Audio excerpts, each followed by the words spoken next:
Bahkan Ma Guotao setuju dengan pernyataan ini, dan kebenciannya terhadap Zhao Dezu pun semakin kuat. Zhao Dezu, dendam apa yang kumiliki terhadap kalian? Jika aku benar-benar mengeluarkan Zhao Chen, bukan hanya aku, tetapi Universitas Kedokteran Xihua akan menjadi bahan tertawaan di dunia medis, selamanya dicap dengan aib. Dia menarik napas dalam-dalam, mengambil teleponnya, menemukan nomor Zhao Dezu, dan menghubunginya. Panggilan itu dijawab dengan cepat. Zhao Dezu sedang dalam suasana hati yang baik saat itu dan berkata sambil tersenyum, "Saudara Guotao, apakah Anda menelepon saya untuk memberitahu saya bahwa Anda telah memecat pembohong tak tahu malu Zhao Chen?" Ma Guotao sudah marah, dan setelah mendengar ini, amarahnya meledak. "Pembohong tak tahu malu? Zhao Dezu, beraninya kau mengatakan itu?" Zhao Dezu terkejut. "Saudara Guotao, apa maksudmu?"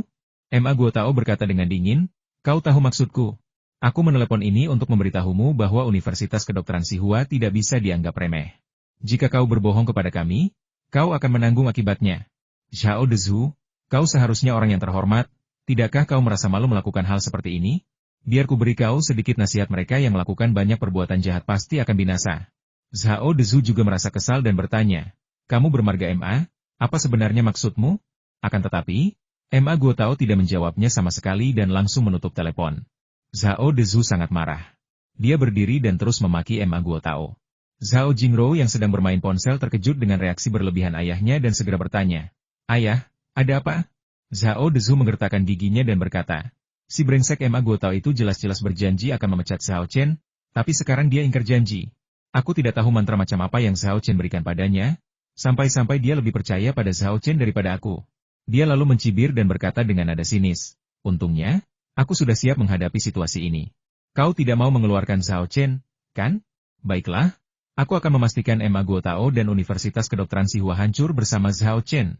Ia baru saja selesai tertawa ketika ponselnya tiba-tiba berdering lagi. Ia mengangkatnya dan melihat bahwa peneleponnya adalah ketua troll online. Zhao Dezu tersenyum puas. "Lihat, trik keduaku berhasil." Dia menjawab telepon dan, sebelum lawan bicaranya sempat bicara, dia berseru, "Hei, Lau Peng, apa kabar? Di internet, bukankah Zhao Chen sekarang jadi paria, dibenci semua orang? Kukatakan padamu, kita tidak boleh lengah, kita harus memanfaatkan keunggulan kita. Kita harus mencoreng nama baik Zhao Chen sepenuhnya. Juga, suruh seseorang mengarang fitnah tentang Universitas Kedokteran Xihua dan rektornya, Ma Guotao, dan mencoreng nama baik mereka juga. Siapapun yang berani menentangku, akan kuberi mereka pelajaran yang tak akan mereka lupakan." Setelah akhirnya mendapat kesempatan untuk mendengarnya selesai berbicara, orang yang bertanggung jawab atas troll online itu tergagap. "Baiklah, Tuan Zhao, kami sangat menyesal." "Maaf, apa maksudmu?" tanya Zhao Dezu bingung. "Operasi kami gagal," kata kepala pasukan daring. "Awalnya, semuanya berjalan lancar. Kami memegang kendali penuh atas opini publik, dan semua orang mengutuk Zhao Chen. Namun, seseorang mengunggah pesan yang mendukung Zhao Chen, dan opini publik tiba-tiba berbalik. Semua orang berpihak pada Zhao Chen. Meskipun kami berusaha sekuat tenaga untuk menyelamatkan situasi, itu sia-sia." "Apa?" Zhao Dezu terkejut sekaligus geram, lalu mengumpat, "Apa-apaan kau ini? Aku sudah memberimu begitu banyak uang, dan kau malah membuat kekacauan ini?" Penanggung jawab tim pemasaran dari menjawab, "Maaf, Tuan Zhao, saya akan mengembalikan uang muka Anda. Kami tidak lagi mengerjakan pekerjaan ini, dan kami tidak sanggup lagi." Zhao Dezu sedikit tenang dan bertanya, "Siapa yang mengunggah pesan yang mendukung Zhao Chen?"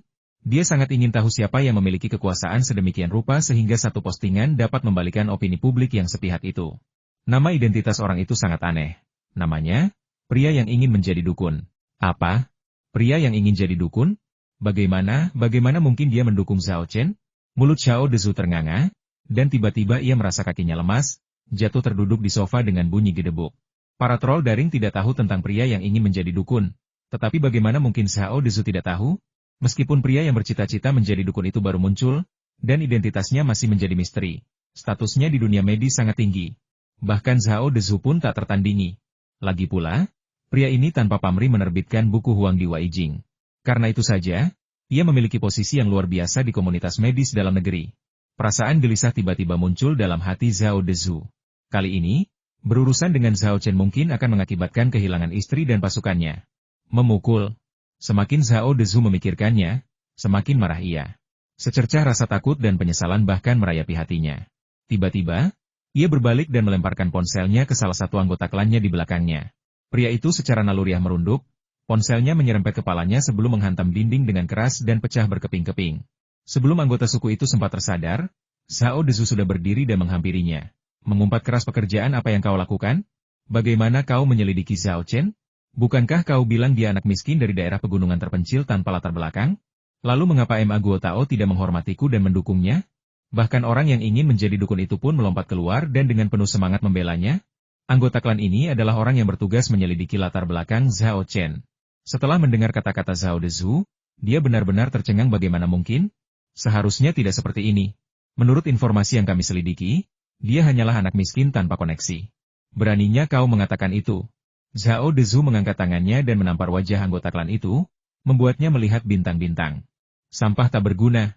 Semua gara-gara ketidakmampuanmu, rencanaku gagal. Kalau keluarga Zhao kita dari Jinling dipermalukan karena ini, aku akan menghukummu dengan hukuman keluarga.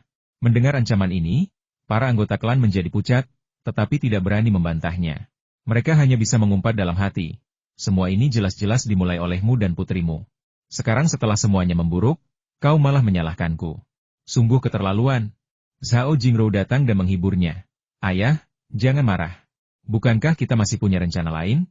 Zhao Dezu menghela napas dan menggelengkan kepala, lalu berkata, langkah ketigaku dimaksudkan untuk meningkatkan pengaruh dan memperluas keuntungan kita.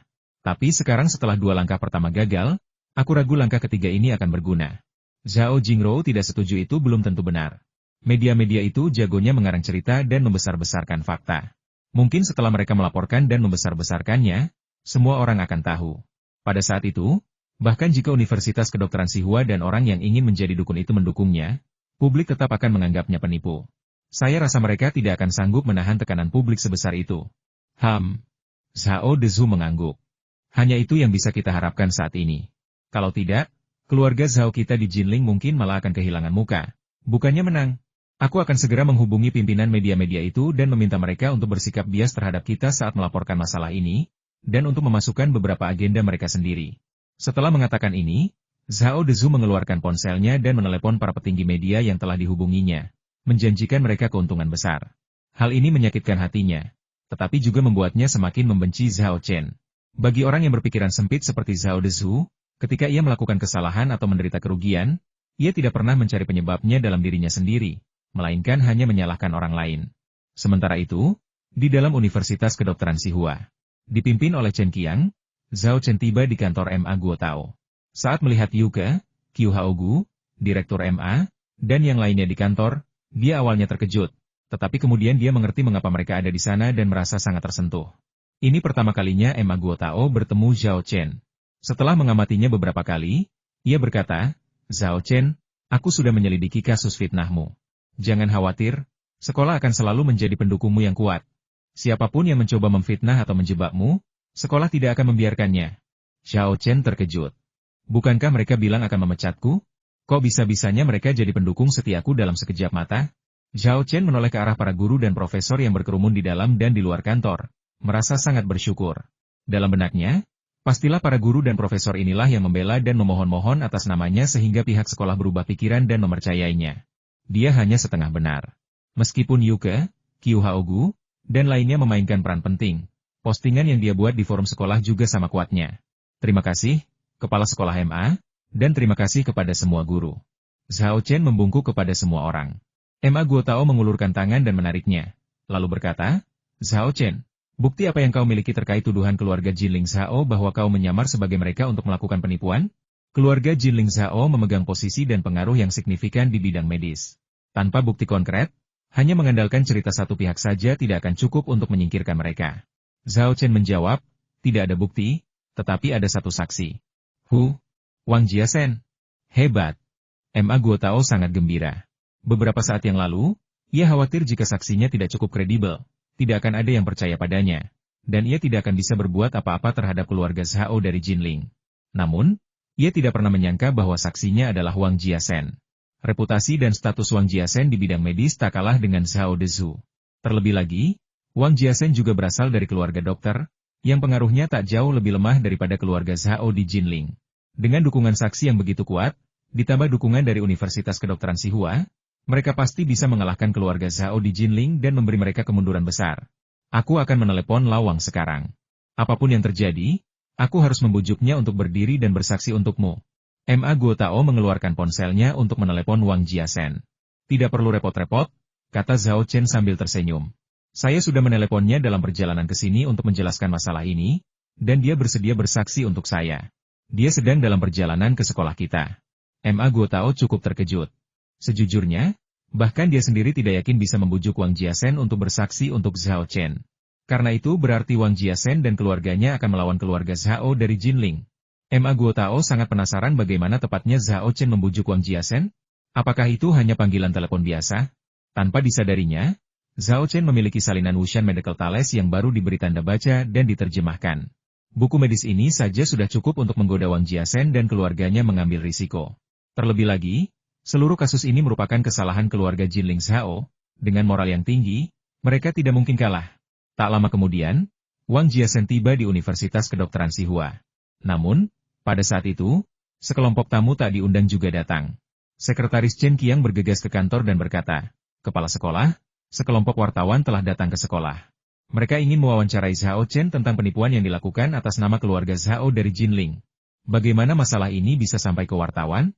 Ma Guotao terkejut. Pasti Zhao Dezhu yang mempekerjakannya.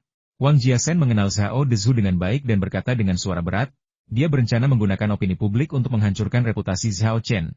Zhao Chen berkata sambil mencibir, "Menurutku, tindakannya benar-benar blunder, dia hanya mempermalukan dirinya sendiri. Aku akan memanfaatkan kesempatan ini untuk mengungkap fitnah yang dilontarkan keluarga Zhao dari Jinling terhadapku di depan media-media ini. Dr. Wang, aku akan membutuhkan kesaksianmu nanti." "Tidak masalah." Wang Jiasen mengangguk setuju, lalu menambahkan dengan cemas, "Saya hanya khawatir para reporter ini punya niat buruk. Apakah kamu takut mereka telah disuap oleh Zhao Dezhu dan akan mencoba memutarbalikkan fakta?"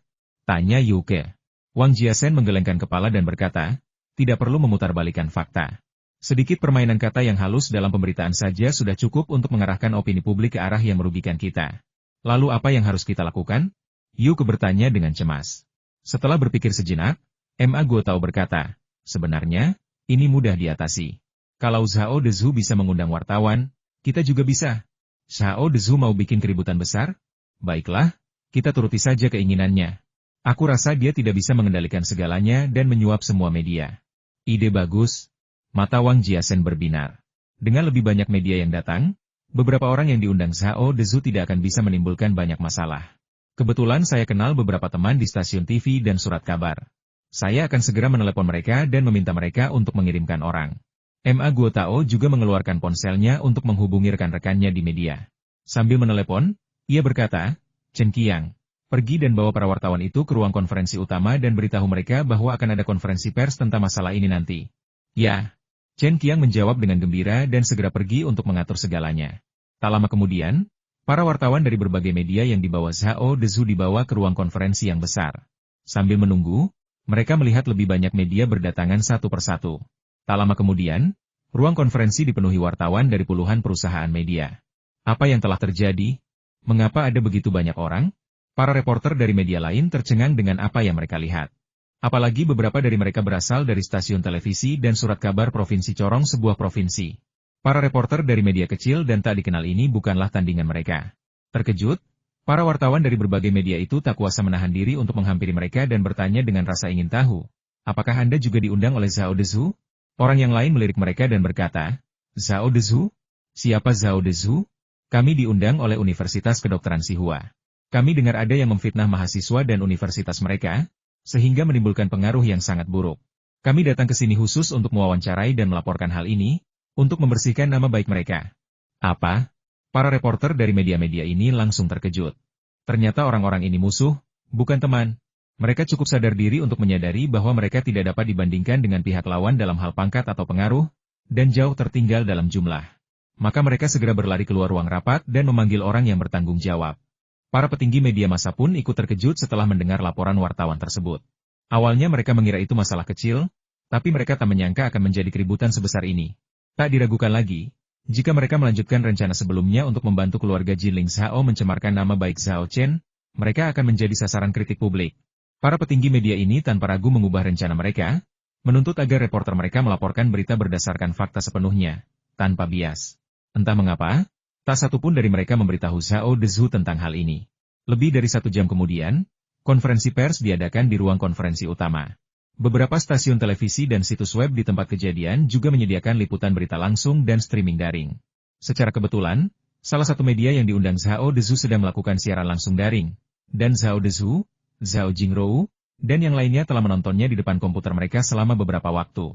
Melihat Zhao Chen mengikuti Ma Guotao dan yang lainnya ke ruang konferensi, Zhao Jingrou tak kuasa menahan diri untuk mendengus dingin. Zhao Dezhu, di sisi lain, mengerutkan kening, merasa ada yang tidak beres. Tiba-tiba, dia melihat sosok yang familiar muncul di belakang Zhao Chen dan melompat kaget Wang Jiasen. Kok dia bersama Zhao Chen? Zhao Jingrou juga tercengang. Pengkhianat. Pengkhianat sialan itu. Umpat Zhao Dezhu dengan marah. Ia tak pernah menyangka Wang Jiasen akan benar-benar bersaksi untuk Zhao Chen. Ia berpikir, meskipun Wang Jiasen tidak berpihak padanya, ia tak akan bersaksi untuk Zhao Chen. Lagi pula, mengingat status dan posisinya, Wang Jiasen seharusnya tak berani menyinggung perasaannya. Namun kenyataan menamparnya keras. Konferensi pers berjalan lancar. Zhao Chen berbicara dengan fasih, menceritakan seluruh kejadian, sementara Wang Jiasen memberikan kesaksian tambahan dari samping. Insiden ini menjadi topik hangat di forum Universitas Kedokteran Tsinghua, menarik banyak tenaga medis yang mengikuti siaran langsung dan laporan berita. Setelah menonton siaran langsung, mereka langsung gempar. Selama beberapa waktu, siaran langsung itu dibanjiri komentar sehingga layar tertutup sepenuhnya. Astaga! Ini benar-benar pembalikan total. Benarkah? Aku tak menyangka penipu itu bukan Zhao Chen, melainkan keluarga Zhao dari Jinling. Kamu baru tahu sekarang? Apa kamu tidak lihat postingan orang yang ingin jadi dukun di forum itu? Setelah membaca postingan itu, aku langsung yakin Zhao Chen sedang difitnah. Sungguh memalukan. Keluarga Zhao dari Jinling, yang merupakan keluarga dokter dengan tradisi ratusan tahun, justru melakukan hal tercela seperti itu. Keluarga Zhao dari Jinling benar-benar kehilangan reputasinya kali ini. Saya semakin penasaran dengan anak bernama Zhao Chen ini. Apa identitasnya? Dan mengapa dia bisa menarik begitu banyak pakar dan cendekiawan untuk mendukungnya? Ini sungguh luar biasa. Berbeda dengan suasana ramai di ruang streaming langsung daring, kamar hotel tempat Zhao Dezhu dan yang lainnya menginap benar-benar sunyi. Suasananya sangat mencekam. Beberapa anggota keluarga Zhao dari Jinling mundur, tak berani bersuara. Wajah Zhao Dezhu dan Zhao Jingrou sehitam jelaga dari dasar panci. Tepat saat Zhao Dezhu hendak kehilangan kesabarannya, suara kuat Zhao Chen datang dari komputer. Saya di sini, di hadapan Anda semua rekan media, untuk menantang keluarga Zhao dari Jinling. Tantangan? Kilatan tajam terpancar di mata Zhao Dezhu saat dia menatap layar komputer dengan saksama. Tantangan seperti apa yang ingin Anda ambil? Seorang wartawan di tempat kejadian mengajukan pertanyaan atas nama Zhao Dezhu Zhao Chen. Tantangan apa yang ingin Anda hadapi terhadap keluarga Zhao dari Jinling? Zhao Chen berkata, melafalkan setiap kata dengan jelas. Kudengar keluarga Zhao dari Jinling memiliki 3 keahlian unik diagnosis denyut nadi, resep herbal, dan akupuntur. Ketiga keahlian inilah yang ingin kutantang. Aku hanya ingin tahu apakah keluarga Zhao dari Jinling berani menerima tantanganku? Zhao Dezhu, bukankah kau menuduhku menyamar sebagai keluarga Jinling Zhao Miu untuk menipu orang? Baiklah, aku akan mengalahkanmu dengan menargetkan 3 area di mana keluarga Jinling Zhao Miu unggul dan paling terampil. Biarkan dunia melihat apakah aku punya alasan untuk menyamar sebagaimu. Zhao Chen menatap lensa kamera, mencibir berulang kali, seolah-olah dia bisa melihat Zhao Dezhu melalui kamera. Sombong. Sombong sekali. Tantangan Zhao Chen tak hanya membuat heboh di konferensi pers dan siaran langsung daring, tetapi juga membuat Zhao Dezhu sangat marah. Ia pun melompat, meraih laptop di depannya, dan membuangnya. Dengan suara keras, laptop itu terlempar dan hancur berkeping-keping. Namun, amarah Zhao Dezhu tak kunjung reda. Seperti serigala yang rakus, ia mondar-mandir di ruangan itu sambil mengumpat keras-keras. Zhao Jingrou sangat marah, melompat-lompat sambil berkata, si brengsek Zhao Chen berani menantang kita. Dia pikir dia siapa? Apa haknya menantang kita? Ayah, abaikan saja badut ini. Meskipun Zhao Dezhu sangat marah, dia tidak kehilangan akal sehatnya. Dia menggelengkan kepala dan berkata, mengabaikannya bukanlah pilihan. Zhao Chen menantang keluarga Jinling Zhao kita di depan begitu banyak wartawan. Jika kita mengabaikannya dan tidak menanggapi, orang-orang pasti akan mengatakan bahwa kita takut, pengecut, dan tidak berani menerima tantangannya. Ini akan sangat merusak reputasi keluarga Jinling Zhao kita. Lalu apa yang harus kita lakukan? Tanya Zhao Jingrou sambil mengerutkan kening. Dia tidak pernah membayangkan bahwa keluarganya akan menderita kerugian berulang kali di tangan Zhao Chen, dan setiap kerugian lebih besar daripada sebelumnya. Setelah mempertimbangkan sejenak, Zhao Dezhu berkata, kita hanya bisa menerima tantangan Zhao Chen, dan kita harus menerimanya. Bukankah melakukan hal ini justru merupakan hal yang diinginkannya? Zhao Jingrou merasa geram. Zhao Dezu mencibir. Sesuka hatinya? Mana mungkin. Ia melanjutkan, keluarga Zhao kita dari Jinling adalah keluarga medis dengan tradisi ratusan tahun. Keterampilan dan keahlian medis kita jauh melampaui apa yang mungkin dimiliki seorang pemuda miskin dari daerah pegunungan terpencil. Karena dia begitu arogan, mari kita beri dia pelajaran. Kita terima tantangan ini. Bukan hanya menerimanya, tetapi kita harus menang, dan menang dengan gemilang. Hanya dengan cara inilah kita dapat memulihkan reputasi kita yang rusak. Hanya dengan cara inilah kita dapat melampiaskan kebencian di hatiku. Zhao Jingrou langsung tertawa dan mengangguk setuju. Benar sekali, ada banyak sekali ahli medis di klan kita. Zhao Chen baru saja masuk sekolah kedokteran. Seperti belalang sembah yang mencoba menghentikan kereta perang saat ia mencoba bersaing dengan kita dalam keterampilan medis. Kita pasti akan menghancurkannya dan meninggalkannya hanya dengan abu. Zhao Dezu mengangkat teleponnya dan menghubungi nomor Wang Jiasen. Begitu telepon tersambung, Zhao Dezu berkata dengan nada sarkastis, "Saudara Jiasen, kau benar-benar hebat. Kau mengkhianatiku tanpa sepatah kata pun." Mendengar ini, Wang Jiasen tahu bahwa Zhao Dezu pasti telah melihat siaran langsungnya. Ia merasa tidak melakukan kesalahan apapun dan menjawab dengan senyum dingin. "Saya hanya mengatakan yang sebenarnya." Kebenaran yang luar biasa. Zhao Dezu mencibir. "Aku akan mengingat kejadian ini dan pasti akan membalas dendam nanti. Jangan salahkan aku karena tidak memperingatkanmu. Siapapun yang berani menentang keluarga Zhao dari Jinling tidak akan pernah mendapatkan akhir yang baik." Saudara Zhao menelepon, apakah dia hanya mencoba mengancamku? Wang Jiasen sama sekali tidak menanggapi ancamannya dengan serius. "Ya, keluarga Zhao dari Jinling memang sangat kuat, tetapi keluarga Wang saya tidak bisa dianggap remeh. Terutama setelah mendapatkan edisi terbaru kisah medis Wushan, keterampilan medis keluarga Wang saya pasti akan mencapai level baru. Apapun rencana atau trik yang Anda miliki, kami tidak takut sama sekali." Zhao Dezu menggertakkan giginya dan berkata, "Katakan pada Zhao Chen bahwa aku menerima tantangannya. Aku akan menunggunya di Jinling dalam 3 hari. Mendengar ini, Wang Jiasen segera menyerahkan teleponnya kepada Zhao Chen di sampingnya dan mengulangi kata-kata Zhao Dezu. Zhao Chen mengambil telepon dan berkata dengan suara berat, "Zhao Dezu, benar? Saya akan mengunjungi keluarga Zhao di Jinling 3 hari lagi. Tolong bersihkan plakatnya."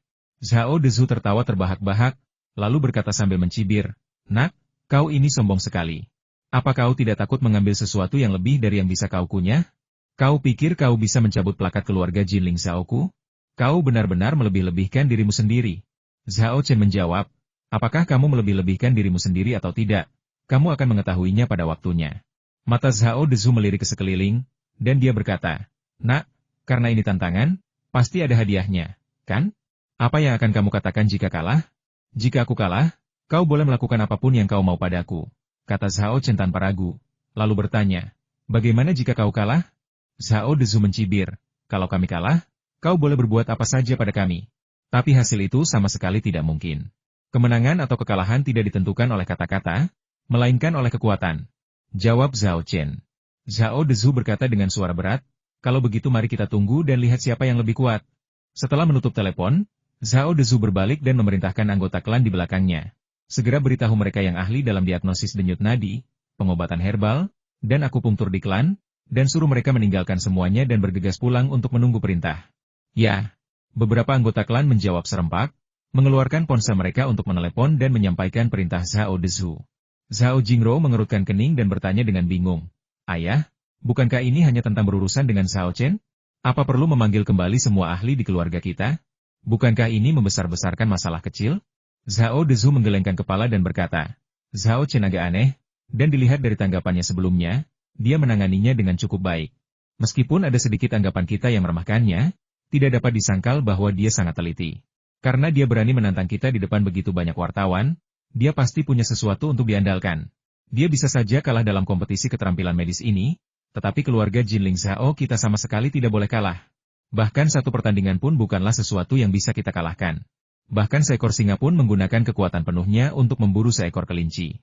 Kali ini, kita harus menggunakan kekuatan terkuat kita untuk menghancurkan Zhao Chen dalam satu serangan dan tidak memberinya kesempatan untuk membalikan keadaan." Tanpa sepengetahuannya, Zhao Dezu mulai menganggap Zhao Chen sebagai lawan yang tangguh, alih-alih meremehkannya seperti sebelumnya. Melihat betapa ayahnya sangat menghargai Zhao Chen, amarah Zhao Jingrou kembali berkobar. Ia tiba-tiba berdiri dan melangkah keluar. Zhao Dezu buru-buru memanggilnya. "Kamu mau pergi kemana?" "Hajar Zhao Chen," jawab Zhao Jingrou.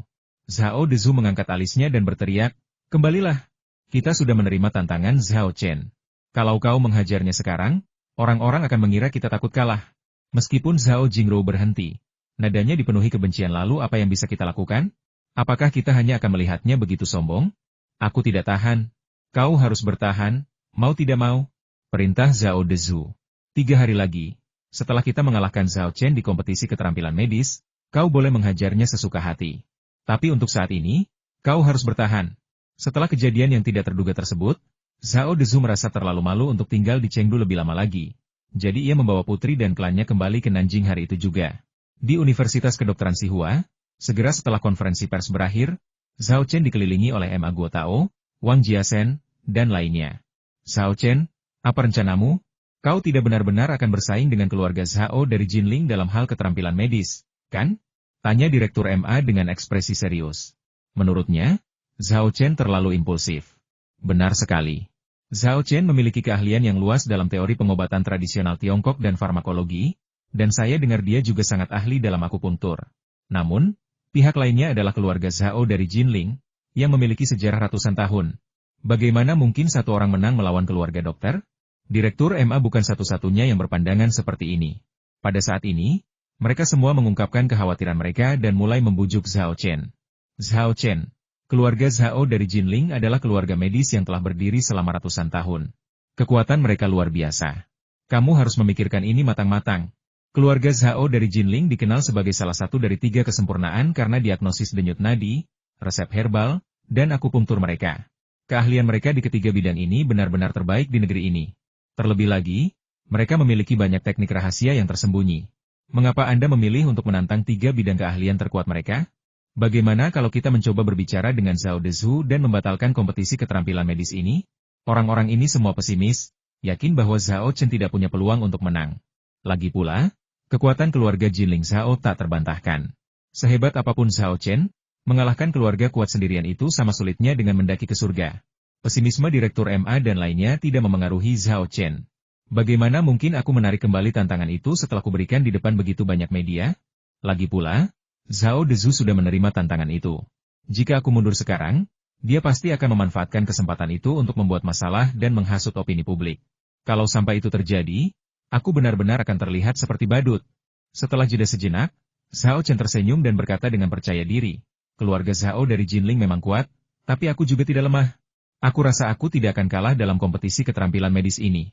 Dibandingkan dengan Direktur MA dan yang lainnya, Wang Jiasen lebih percaya pada Zhao Chen. Lagi pula, dia telah melihat sendiri keterampilan medis Zhao Chen. Jadi, alih-alih membujuk Zhao Chen untuk menyerah, ia malah berkata, Zhao Chen, aku sangat mengenal keahlian medis keluarga Zhao di Jinling. Jika kau butuh sesuatu, aku bisa memberitahumu semua yang kutahu, dan kuharap itu bisa membantumu. Zhao Chen tidak menolak kebaikan Wang Jiasen dan mengangguk, sambil berkata, inilah yang saya butuhkan, Dr. Wang, terima kasih. Mengenal diri sendiri dan musuh adalah kunci kemenangan. Zhao Chen tidak akan pernah menolak informasi tentang keluarga Zhao di Jinling. Semakin banyak informasi yang ia miliki, semakin besar peluangnya untuk menang. Ma Guotao dan yang lainnya juga menyadari bahwa karena tantangan telah dikeluarkan dan Zhao Dezu telah menerimanya, membatalkannya mustahil. Sekarang, tugas mereka bukanlah bersikap pesimis atau melemahkan semangat Zhao Chen, tetapi mengumpulkan informasi tentang keluarga Zhao di Jinling untuk membantu Zhao Chen mempersiapkan diri menghadapi pertempuran. Saat itu juga, Ma Guotao memberikan tugas kepada semua guru di sekolah, meminta mereka mencari cara untuk mengumpulkan informasi sebanyak mungkin tentang keluarga Zhao di Jinling, terutama keterampilan unik dan jurus jitu mereka dalam diagnosis denyut nadi, resep, dan akupuntur. Dalam pandangan Ma Guotao, persaingan keterampilan medis Zhao Chen dengan keluarga Zhao dari Jinling bukan hanya tindakan pribadi Zhao Chen, tetapi juga terkait dengan reputasi Universitas Kedokteran Sihua. Ia harus mengerahkan seluruh universitas untuk mendukung Zhao Chen dan perjuangannya melawan keluarga Zhao dari Jinling. Jika kita kalah dalam pertempuran ini, reputasi Universitas Kedokteran Sihua akan tercoreng. Namun, jika kita menang, reputasinya akan melambung tinggi. Jadi, dalam 3 hari menjelang pertempuran, para guru di Universitas Kedokteran Sihua menggunakan koneksi mereka untuk mengumpulkan informasi terkait keluarga Zhao dari Jinling. Materi-materi ini pertama kali dikumpulkan di hadapan sekelompok profesor yang dipimpin oleh Qiu Haogu. Setelah mereka menganalisisnya, memisahkan yang salah dari yang benar, dan mengurutkannya, materi-materi tersebut kemudian dikirimkan kepada Zhao Chen untuk referensinya. Zhao Chen terkejut dan tersentuh oleh dukungan Ma Guotao. Terima kasih, Kepala Sekolah MA, katanya tulus. Ma Guotao melambaikan tangannya dan berkata dengan sungguh-sungguh, selama kamu menjadi mahasiswa Universitas Kedokteran Sihua, urusanmu adalah urusan universitas. Universitas akan selalu menjadi pendukung kuatmu. Setelah urusannya selesai, Qiu Haogu akhirnya menyuarakan pertanyaan yang telah lama mengganggunya Zhao Chen. Apakah kamu kenal seseorang yang ingin menjadi dukun? Mendengar ini, ruangan menjadi sunyi. Semua orang menutup mulut dan memasang telinga.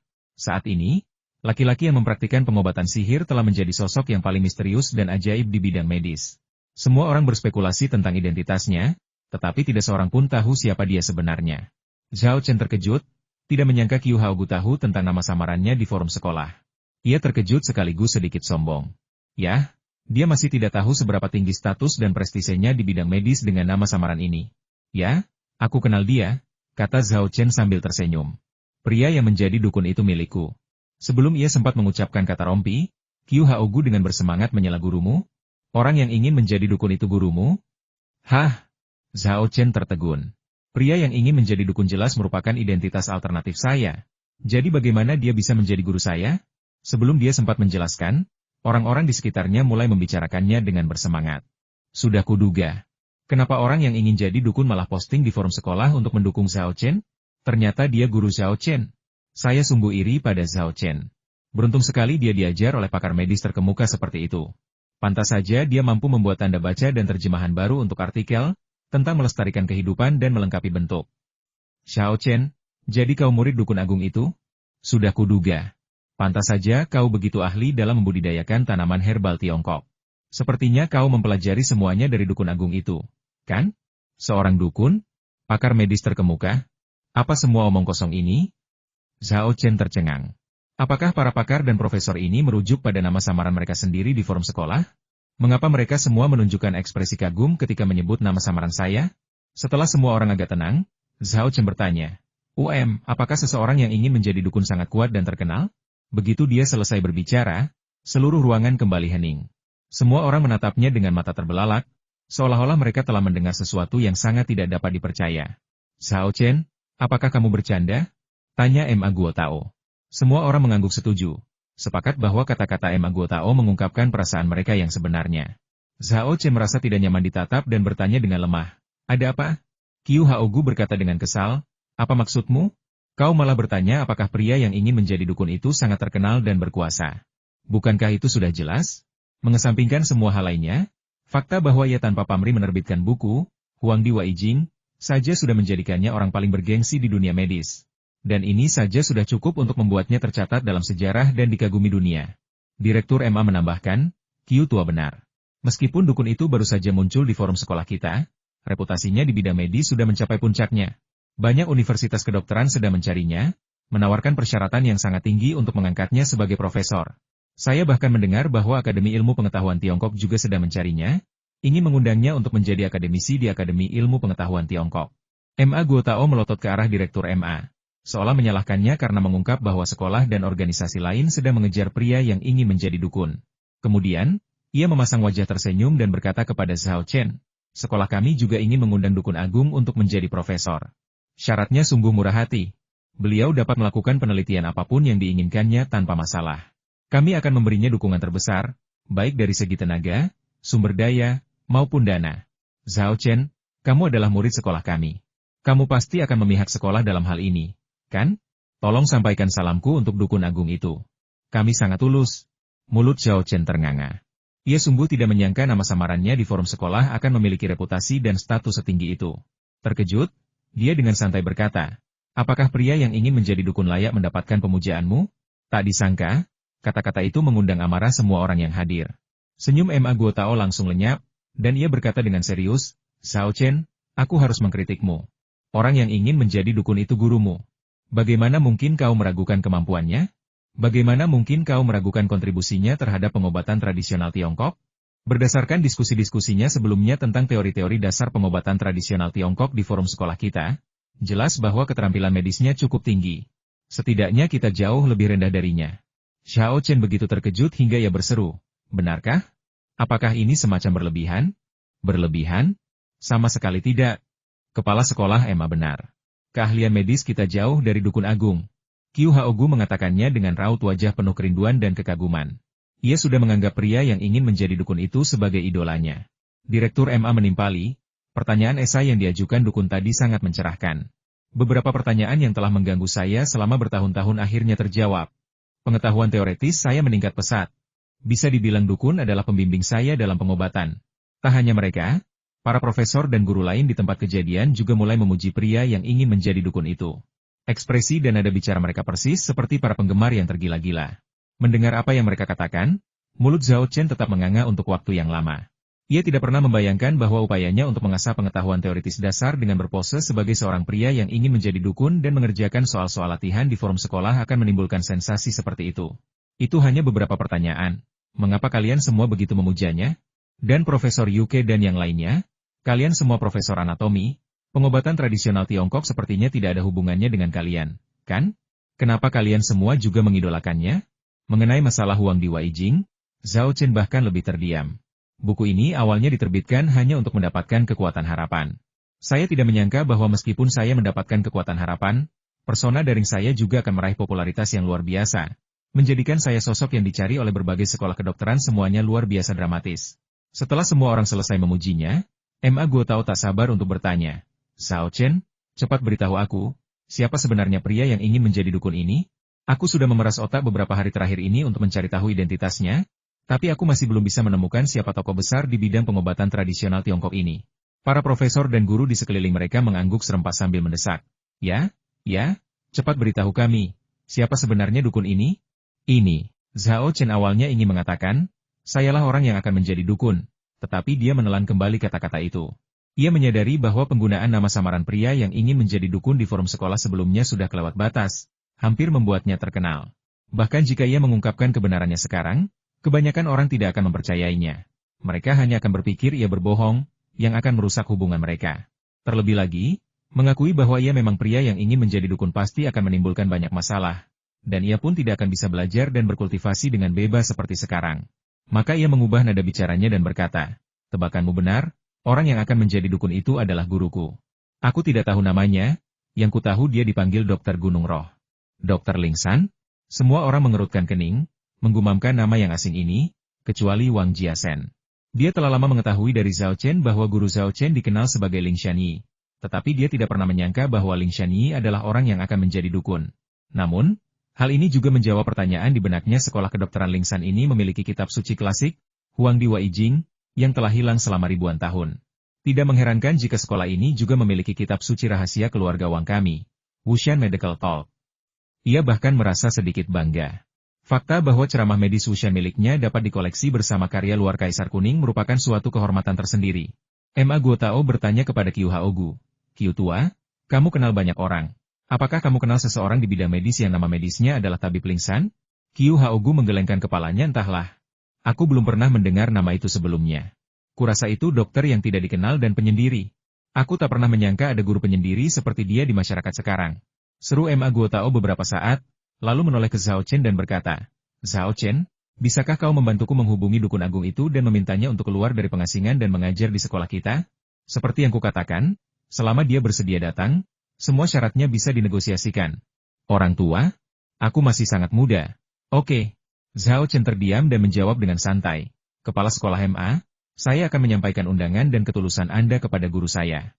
Namun, beliau lebih suka kedamaian dan ketenangan dan mungkin tidak akan datang mengajar di sekolah. Saya juga berharap semua orang bisa merahasiakannya. Saya tidak ingin orang lain tahu bahwa pria yang ingin menjadi dukun itu adalah guru saya. Sesuatu yang selalu ditekankan oleh guru saya. Tidak masalah. MA Guo Tao setuju tanpa ragu. Jangan khawatir, Zhao Chen, kami sama sekali tidak akan mengungkapkan hubunganmu dengan dukun itu kepada siapapun. Kami juga tidak akan mengungkapkan identitas dukun itu. Dia lebih suka sesedikit mungkin orang mengetahui rahasia ini. Jadi mengapa dia harus berkeliling dan memberitahu semua orang? MA Guo Tao tak hanya mengumpat dalam hati, tetapi juga dengan tegas memerintahkan semua dosen Universitas Kedokteran Sihua yang hadir kalian semua dengar apa yang dikatakan Zhao Chen, kan? Tutup mulut kalian. Kalau ada yang berani membocorkan rahasia ini, kalian dipecat. Semua orang memberikan jaminannya masing-masing. Jangan khawatir, Zhao Chen, kami akan tutup mulut. Rahasia ini akan kusimpan rapat-rapat di hatiku. Aku bahkan tak akan memberitahu istri dan anak-anakku. Aku juga. Sama sekali bukan rahasia. Wang Jiasen pun bersumpah, menunjuk ke langit dan bumi. Ia bisa saja menentang MA Guo Tao, tetapi ia tak berani menentang Zhao Chen. Lagi pula, ia masih membutuhkan ceramah medis Wushan karya Profesor Zhao Chen. Setelah menjawab rasa ingin tahu dan pertanyaan semua orang, Zhao Chen mengucapkan selamat tinggal kepada mereka, meninggalkan ruang rapat, dan bersiap kembali ke asramanya. Ma Guo Tao dan yang lainnya berasumsi bahwa ia akan kembali untuk mempersiapkan kompetisi keterampilan medis dan sangat mendukung seperti kata pepatah. Persiapan di menit-menit terakhir pun bisa efektif. Zhao Chen, aku sudah memberimu izin khusus untuk membolos selama 3 hari ini. Lakukan apapun yang menurutmu terbaik. Jika ada yang bisa dibantu oleh sekolah, tanyakan saja, dan sekolah akan berusaha sebaik mungkin untuk membantumu. Mengenai informasi tentang keluarga Zhao di Jinling, kami akan mengirimkannya kepadamu segera setelah kami mendapatkannya. Jadi kamu tidak perlu khawatir sama sekali. Zhao Chen dengan tulus mengungkapkan rasa terima kasihnya, dengan mengatakan, terima kasih, Kepala Sekolah MA, dan terima kasih kepada semua guru. Begitu ia keluar dari ruang konferensi, Wang Jiasen menyusulnya dan berkata dengan penuh perhatian, Zhao Chen, izinkan saya mengantarmu kembali ke asrama. Dalam perjalanan, saya bisa memberitahu Anda tentang informasi yang saya miliki tentang keterampilan medis keluarga Zhao di Jinling. Zhao Chen, tentu saja, tidak akan menolak kebaikannya. Dan keduanya mengobrol sambil berjalan menuju asrama. Wang Jiasen menjelaskan secara rinci Zhao Chen, meskipun garis keturunanmu sangat kuat, kau tidak boleh meremehkan keluarga Zhao dari Jinling. 3 keahlian unik mereka bukan sekadar omong kosong, mereka sungguh luar biasa. Dalam diagnosis denyut nadi, mereka sangat ahli dalam diagnosis denyut nadi benang gantung. Aku perkirakan dalam 3 hari, mereka akan mengusulkan metode kompetisi serupa. Soal resep, karena pengetahuan mereka yang terakumulasi selama berabad-abad, mereka memiliki banyak resep berharga dan rahasia, dan khasiatnya sangat baik. Sebaiknya kau siap mental. Soal akupuntur, keahlian mereka bahkan lebih kuat, terutama teknik jarum linglong rahasia mereka, yang menggunakan jarum kecil untuk mengobati penyakit berat, sungguh ajaib. Zhao Chen mengangguk berulang kali, memuji, seperti yang diharapkan dari keluarga medis dengan sejarah ratusan tahun, sungguh luar biasa. Kendati dipuji, dia tidak terintimidasi dan tetap percaya diri. Lalu bagaimana jika keluarga Zhao dari Jinling memiliki warisan yang mencakup ratusan tahun? Saya memiliki warisan yang ditinggalkan oleh Wu Peng. Warisan ini hampir mencakup seluruh sejarah perkembangan pengobatan tradisional Tiongkok. Dibandingkan dengan itu, warisan beberapa ratus tahun saja tidaklah berarti. Mengenai 3 bakat unik keluarga Zhao dari Jinling, orang lain mungkin khawatir, tetapi Zhao Chen tidak akan khawatir. Mengesampingkan teknik mendiagnosis denyut nadi melalui benang gantung, Zhao Chen baru saja memperoleh seperangkat teknik mendiagnosis denyut nadi melalui benang gantung dari daun informasi. Ini diciptakan oleh Wu Peng. Jika dikuasai hingga tingkat tertinggi, bahkan dapat mendiagnosis dewa dan iblis langit dan bumi. Dibandingkan dengan itu, diagnosis denyut nadi yang ditangguhkan milik keluarga Zhao di Jinling hanyalah keterampilan yang remeh. Mengenai resep, meskipun Zhao Chen hanya mempelajari pengobatan herbal Tiongkok dan belum mempelajari resep, hal itu tidak menjadi masalah, karena ada banyak resep dalam catatan medis pada lembar informasi. Saya yakin dalam 3 hari, keluarga Zhao dari Jinling pasti akan mengadakan diskusi klinis tentang resep tersebut. Saat itu, Zhao Chen hanya perlu menerapkan resep yang ada dari rekam medis. Tidak peduli seberapa banyak atau seberapa bagus resep yang dikumpulkan oleh keluarga Zhao dari Jinling, tidak mungkin lebih banyak atau lebih baik daripada yang dikumpulkan oleh Wu Peng, bukan? Zhao Chen tidak khawatir tentang akupuntur. Sekarang dia telah menguasai teknik jarum ular 9 titik, yang cukup untuk menyaingi teknik jarum indah. Terlebih lagi, mengingat kemampuan istimewa Ye, jika seseorang dari keluarga Zhao di Jinling mendemonstrasikan teknik jarum linglong di hadapannya, bahkan hanya 1 gerakan, ia bisa menguasai seluruh teknik tersebut. Pada saat itu, ia bahkan bisa menggunakan metode mereka sendiri untuk melawan mereka, membandingkan teknik jarum linglong dengan keluarga Zhao di Jinling sebuah gerakan yang pasti akan membuat mereka tercengang. Sekarang, Zhao Chen siap pamer? Tidak, dia siap bertarung. Dia hanya menunggu batas waktu 3 hari agar dia bisa menyerbu pintu mereka dan menggulingkan keluarga Zhao dari Jinling. Wang Jiasen bisa merasakan semangat juang dan kepercayaan diri yang terpancar dari Zhao Chen, dan ia tak kuasa menahan diri untuk mendesah dalam hati. Dia benar-benar pemuda yang tak takut harimau. Kalau aku tak akan berani menantang keluarga Zhao dari Jinling di depan begitu banyak wartawan. Aku jelas tak akan bisa seyakin dan setenang dia. Dibandingkan dengan Zhao Chen, aku benar-benar sudah tua. Sambil merenungkan pengalamannya, Wang Jiasen tidak melupakan tujuannya dan berkata, Zhao Chen, tentang kisah medis Wushan. Zhao Chen tersenyum dan berkata, aku tidak akan pernah mengingkari janjiku. Bagaimana kalau begini, sekembalinya aku dari Jinling, aku akan mengajarimu kisah medis Wushan. Bagus sekali, terima kasih banyak. Wang Jiasen sangat gembira dan berkata, saya di sini. Semoga Anda meraih kemenangan gemilang dan kembali dengan gemilang. Zhao Chen mengangguk dan berkata, Terima kasih atas kata-kata baik Anda. Di tengah tawa dan obrolan mereka, keduanya tiba di gedung asrama. Wang Jiasen kemudian mengucapkan selamat tinggal. Dan Zhao Chen menerima panggilan telepon dari Lin Sui saat dia naik ke atas. Panggilan itu baru saja tersambung. Dan sebelum ada yang bisa bicara, suara cemas Lin Sui terdengar di telepon Zhao Chen. Kamu baik-baik saja? Kudengar kamu dijebak oleh keluarga Zhao dari Jinling? Dan kamu bahkan menantang mereka? Zhao Chen terkejut. Tidak menyangka Lin Sui mengetahui hal ini. Kamu cukup berpengetahuan. Lin Sui berkata, saat ini, forum sekolah sedang membahas ini. Keluarga Zhao dari Jinling tidak tahu malu mencoba mencemarkan nama baikmu. Mereka pantas diberi pelajaran. Tapi kudengar keluarga Zhao dari Jinling sangat berkuasa. Bukankah terlalu berisiko bagimu untuk menantang mereka? Apa? Kau tidak percaya padaku? Karena aku berani menantang mereka, aku yakin bisa mengalahkan mereka.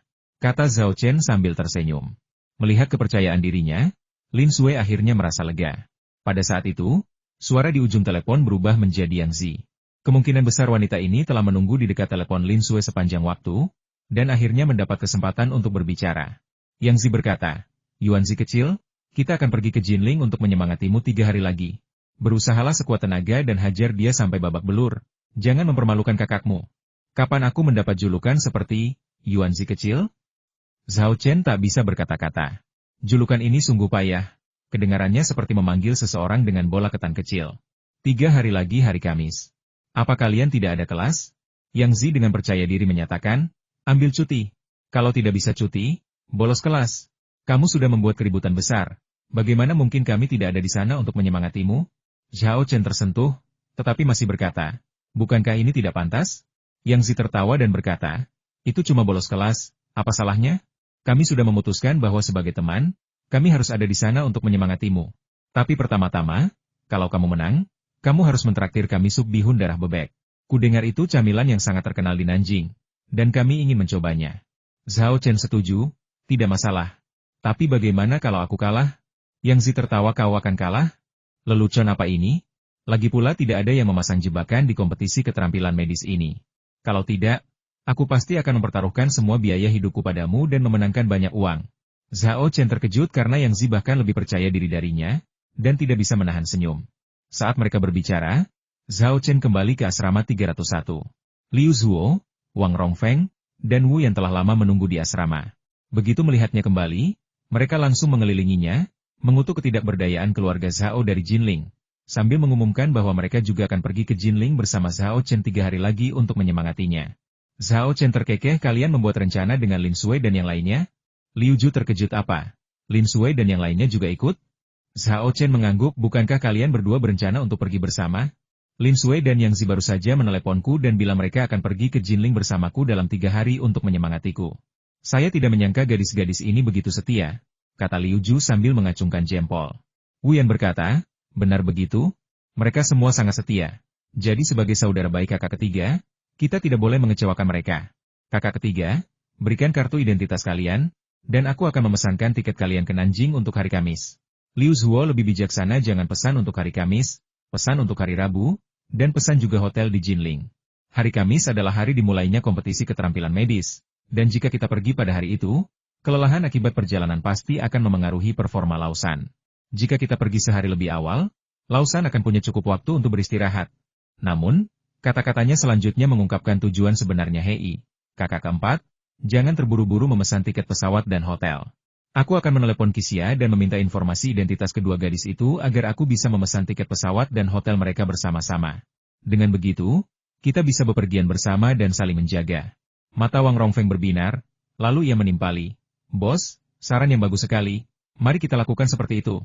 Melihat Zhao Chen dan Wu yang menatapnya dan Liu Ju dengan jijik, Wang Rongfeng panik dan buru-buru menjelaskan, jangan salah paham, aku tidak punya niat lain. Aku hanya berpikir tidak aman bagi beberapa gadis untuk pergi ke Jinling. Akan lebih baik jika kita menemani mereka. Wu yang tertawa dan berkata, kakak kedua, ini Tiongkok, bukan Afghanistan. Keamanannya bagus, apa yang bisa membahayakan? Jangan repot-repot menjelaskan. Apa kau pikir kau dan bos bisa menyembunyikan rencana kecilmu dariku? Kau hanya ingin memanfaatkan kesempatan ini untuk lebih dekat dengan Kisia dan Luo dan, apa yang perlu dipermalukan? Jangan khawatir, aku pasti akan berusaha sebaik mungkin untuk membantumu saat waktunya tiba. Kakak keempat, kau memang sahabat sejati. Kata Wang Rongfeng penuh terima kasih. Liu Ju tersenyum patuh kakak keempat. Kebahagiaan saudara-saudara kita bergantung padamu. Kamu berpengalaman, jadi kamu pasti akan memberi kami banyak nasihat ketika saatnya tiba. Wu Yan menepuk dadanya keras-keras, sambil berkata dengan yakin, tidak masalah, serahkan padaku. Dia segera mulai merumuskan rencana strategi yang terperinci, sementara Liu Zuo dan Wang Rongfeng mengangguk setuju, mendengarkan dengan penuh perhatian. Mereka tampaknya tidak khawatir dengan tantangan Zhao Chen terhadap keluarga Zhao dari Jinling. Namun kenyataannya, ini hanyalah kedok. Mereka masih sangat khawatir. Keluarga Zhao dari Jinling memiliki reputasi bergengsi di bidang medis. Tantangan Zhao Chen telah diajukan, dan keluarga Zhao dari Jinling telah menerimanya. Pada titik ini, merasa tegang atau khawatir hanya akan berdampak negatif. Oleh karena itu, sebelum Zhao Chen kembali, ketiga bersaudara itu telah berdiskusi untuk menciptakan suasana yang santai agar Zhao Chen dapat bersantai. Namun, mereka jelas meremehkan ketabahan mental dan kepercayaan diri Zhao Chen. Zhao Chen tidak pernah gugup dari awal sampai akhir. Tepat saat ketiganya tengah berdiskusi panas, telepon Zhao Chen berdering. Setelah menyelesaikan panggilan telepon di lorong dan kembali ke asrama, Zhao Chenchong berkata kepada ketiga saudaranya, "Saya khawatir rencana strategi kalian tidak akan berhasil." "Kenapa?" Ketiganya terkejut dan bertanya serempak. Zhao Chen menjawab, "Kepala sekolah MA baru saja menelepon saya dan mengatakan sekolah akan menanggung biaya tiket pesawat dan hotel. Saya bilang padanya kamu berencana ikut dengan saya, dan dia setuju. Dia tidak hanya akan membantumu mendapatkan cuti dari departemenmu, tetapi sekolah juga akan menanggung biaya perjalananmu. Namun, kali ini, kepala sekolah MA akan memimpin tim secara langsung, dan kepala departemen pengobatan tradisional dan barat terpadu kami, Yang Jingbo, bersama dengan profesor ternama seperti Qiu Haogu, juga akan pergi ke Jinling. Karena itu, mungkin mustahil bagimu untuk memanfaatkan kesempatan ini untuk merayu gadis manapun." Reaksi ketiga bersaudara itu jauh di luar dugaan Zhao Chen. Alih-alih menyesal, mereka justru sangat gembira. "Astaga! Apakah harus sehebat ini? Sekolah mengganti biayaku? Hebat sekali. Aku selalu yang membayar biaya sekolah. Aku tidak pernah menyangka akan ada hari di mana sekolah akan menanggung biayanya." Zhao Chen agak bingung dan bertanya, "Apakah kamu tidak kecewa?" "Mengapa kecewa?" tanya Wu Yan. Zhao Chen berkata, "Dengan begitu banyak guru yang menemanimu, kamu tidak akan punya kesempatan untuk merayu gadis manapun. Kakak ketiga, kamu seharusnya jadi Casanova di Departemen Pengobatan Tradisional Tiongkok dan Barat terpadu kita. Kok bisa begitu naif? Ada guru di dekatmu bikin lebih mudah merayu cewek. Soalnya mereka bakal jauh lebih tenang daripada kalau pergi sama kita sendirian." Setelah mengatakan ini, Wu Yan menarik Liu Zuo dan Wang Rongfeng ke samping untuk berbagi pengalaman dan merumuskan rencana. Zhao Chen menggelengkan kepalanya, merasa benar-benar tidak bisa berkata apa-apa. Sebelum mereka menyadarinya, hari Rabu telah tiba. Hari ketika Zhao Chen dan kelompoknya berangkat ke Jinling. Pagi-pagi sekali itu, MA Guo Tao menelepon untuk mengatur pertemuan di gerbang selatan sekolah, di mana sekolah akan mengirimkan mobil untuk mengantar mereka ke bandara. Sebelum pergi, Zhao Chen menepuk kepala kucing putih itu dan berkata, "Kucing kecil, aku akan pergi beberapa hari. Jaga dirimu baik-baik beberapa hari ke depan, dan aku akan membawakanmu hadiah saat aku kembali." Zhao Chen tidak mengkhawatirkan kucing putih itu. Kucing kecil ini tidak hanya cerdas, tetapi juga memiliki kemampuan bertahan hidup yang kuat. Ia pasti bisa merawat dirinya sendiri dengan baik. Namun kali ini, kucing putih itu tidak patuh. Setelah mengeong beberapa kali, ia naik ke bahu Zhao Chen. "Kau mau ikut denganku?" Zhao Chen mengerutkan kening.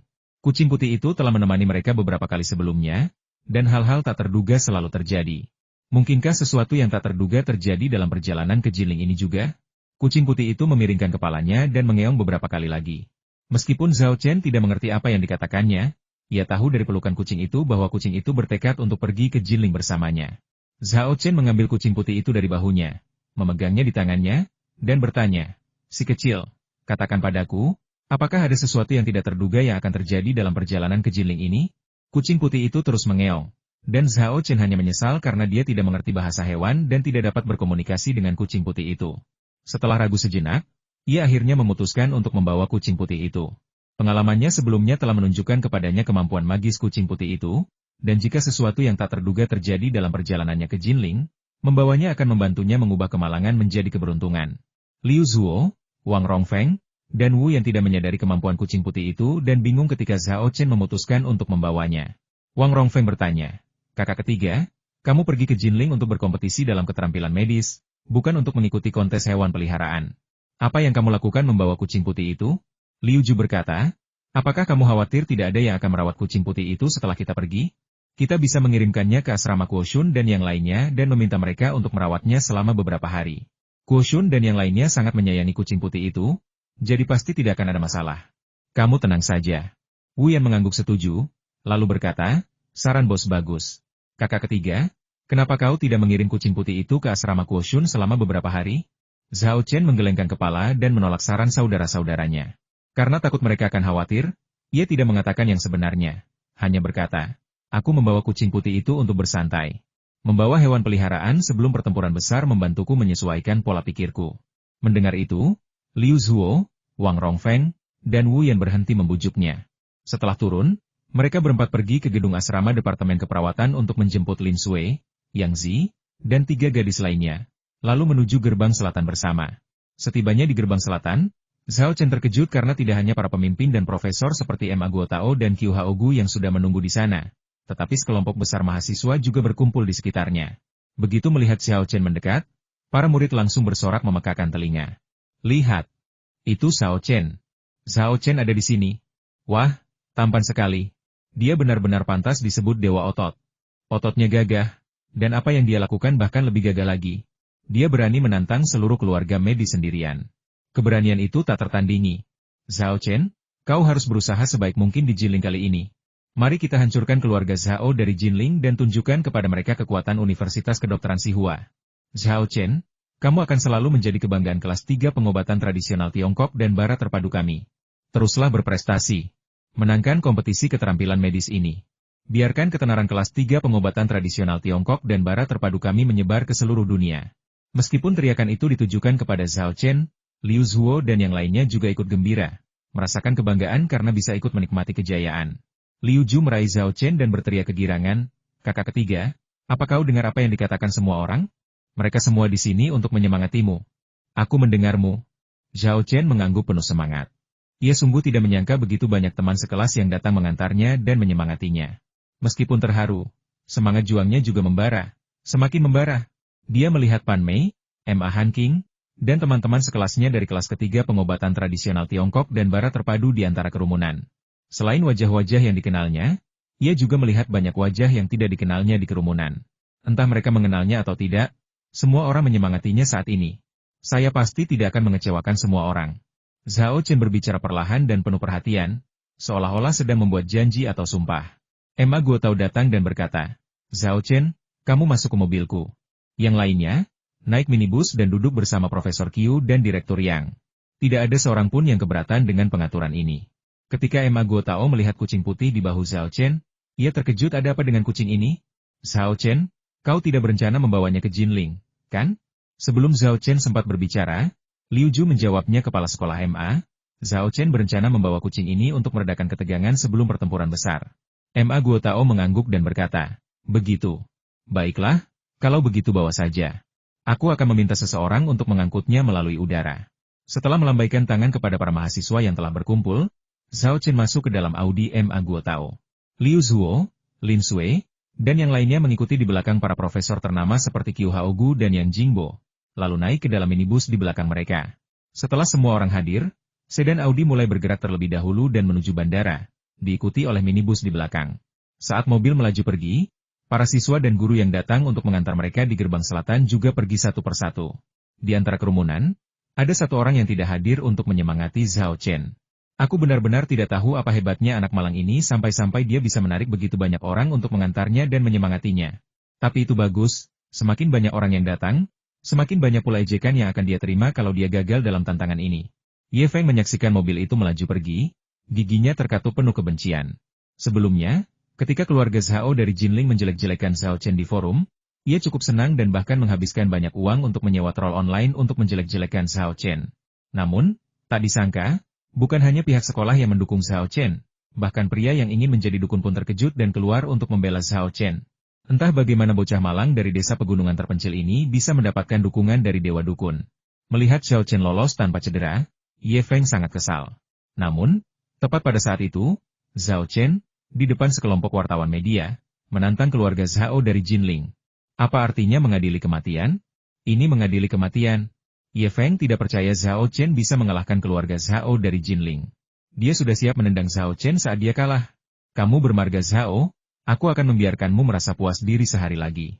Setelah kompetisi keterampilan medis besok, aku akan memastikan kamu tidak bisa menangis lagi. Ye Feng mengepalkan tinjunya dan bersumpah dalam hati. Lebih dari 10 menit kemudian, mobil itu melaju ke jalan lingkar. Di dalam Audi, Emma Guotao ingin bertanya kepada Zhao Chen bagaimana persiapannya, tetapi ia ragu-ragu, takut menekannya. Suasana di dalam mobil menjadi agak aneh dan mencekam. 20 menit kemudian, mobil keluar dari jalan lingkar dan menuju ke bandara. Tepat saat Audi melewati persimpangan, kucing putih yang sedari tadi diam tiba-tiba menjadi gelisah. Ia tidak hanya mendesis keras, tetapi juga menerjang pengemudi, mencoba menghalangi jalannya. Pengemudi terkejut dan secara naluriah menginjak rem. Hampir pada saat yang sama, sebuah truk besar menerobos lampu merah dari sisi kanan persimpangan dan melaju kencang, menabrak bagian depan sedan Audi. Beruntung, kucing putih itu mengejutkan pengemudi dan membuatnya menginjak rem. Jika tidak, truk itu akan menabrak badan truk dan bukan bagian depan. Di tengah tabrakan yang memekakan telinga itu, bagian depan sedan Audi itu langsung hancur berkeping-keping. Pecahan-pecahannya berterbangan kemana-mana. Akibat benturan yang kuat, sedan Audi tersebut terputar, dan bagasinya bersentuhan langsung dengan truk, dan akhirnya mengalami nasib nahas. Hanya dalam beberapa detik, sedan Audi yang masih bagus itu lenyap, hanya menyisakan kabinnya. Zhao Chen sudah mengantisipasi kecelakaan sejak kucing putih itu bereaksi secara tidak normal. Begitu truk menabrak mereka, ia secara naluriah merunduk, melindungi dirinya sendiri dan Ma Guotao.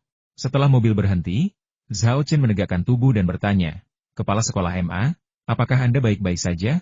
"Aku baik-baik saja," jawab Ma Guotao dengan suara gemetar.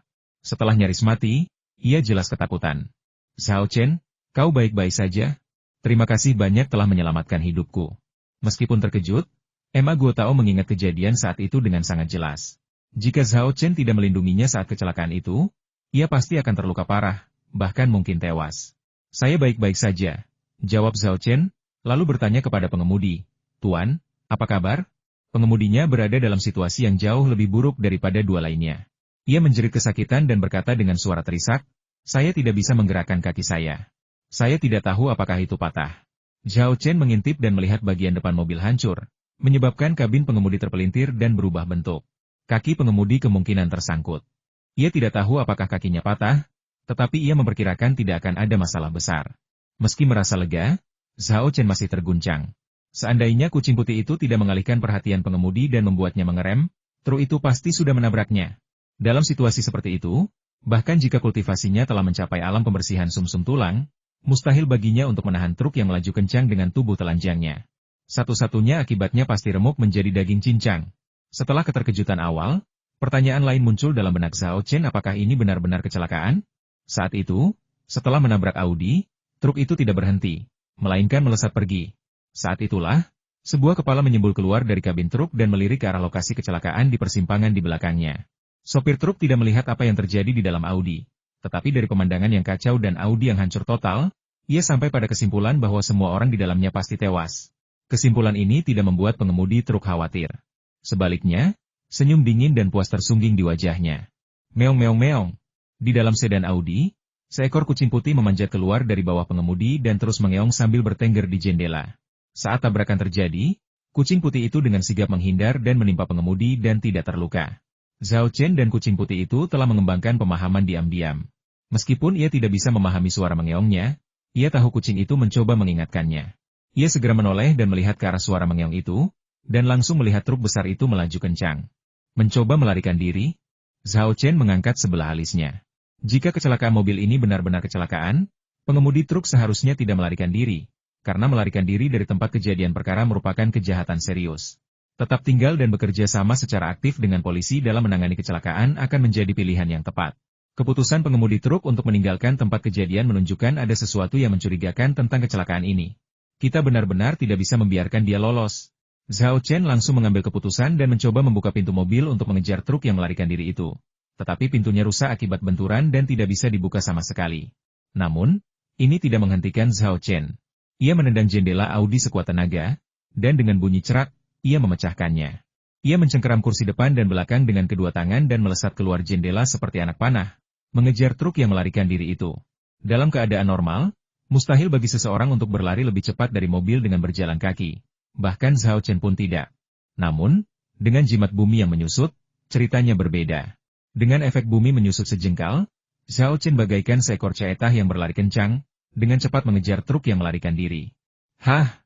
Sopir truk melihat ini di kaca spionnya, dan senyum di wajahnya langsung lenyap. Anak itu masih hidup? Sialan, bebek yang hampir kugenggam itu terbang. Tunggu, kok bisa secepat itu? Sopir truk terkejut saat mengetahui bahwa kecepatan lari Zhao Chen sebenarnya lebih cepat daripada kecepatan truknya saat melaju kencang. Apakah ini benar-benar manusiawi? Sopir truk panik dan memacu mesin lebih kencang, mencoba menambah kecepatan dan melepaskan diri dari Zhao Chen. Akan tetapi, ia tidak mampu melepaskan diri dari Zhao Chen, yang mengambil alih dan mengejar truk itu. Sambil menarik napas dalam-dalam, Zhao Chen melompat ke atas truk bagaikan monyet yang lincah. Ia mencengkeram kaca spion truk erat-erat dengan satu tangan dan menarik gagang pintu dengan tangan lainnya. Memegang, sopir truk, yang tidak menyangka Zhao Chen akan benar-benar menyusul, tak kuasa menahan diri untuk mengumpat. Saat itu, sudah ada persimpangan di depan.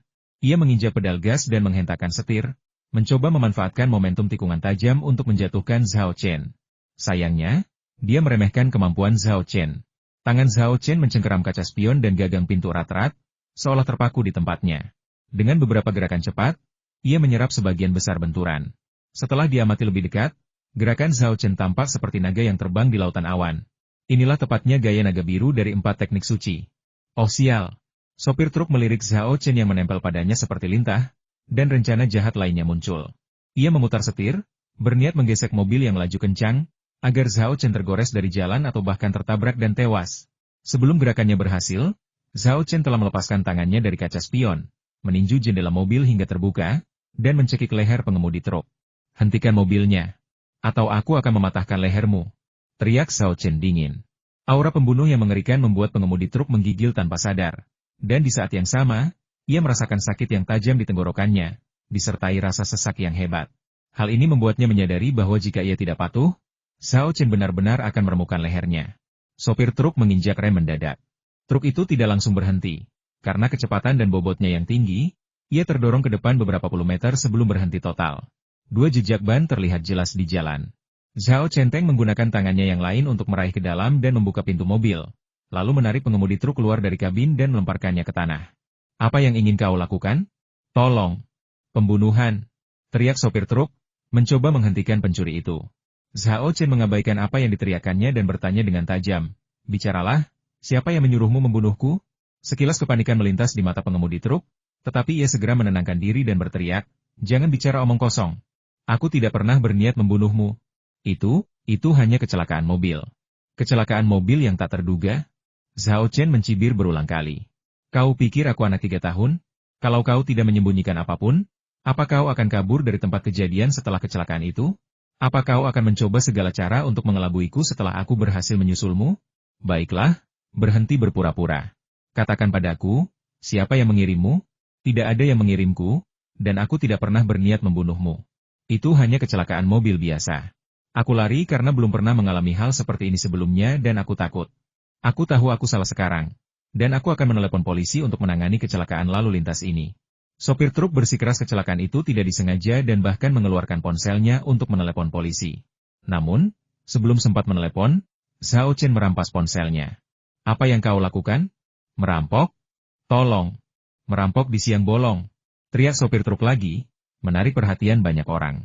Namun, mereka semua berdiri agak jauh, menunjuk dan berbisik-bisik, dan tak seorang pun maju untuk membantunya.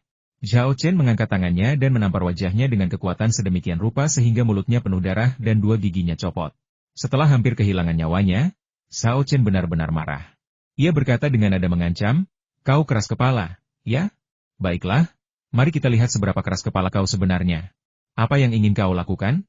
Tanya sopir truk ketakutan.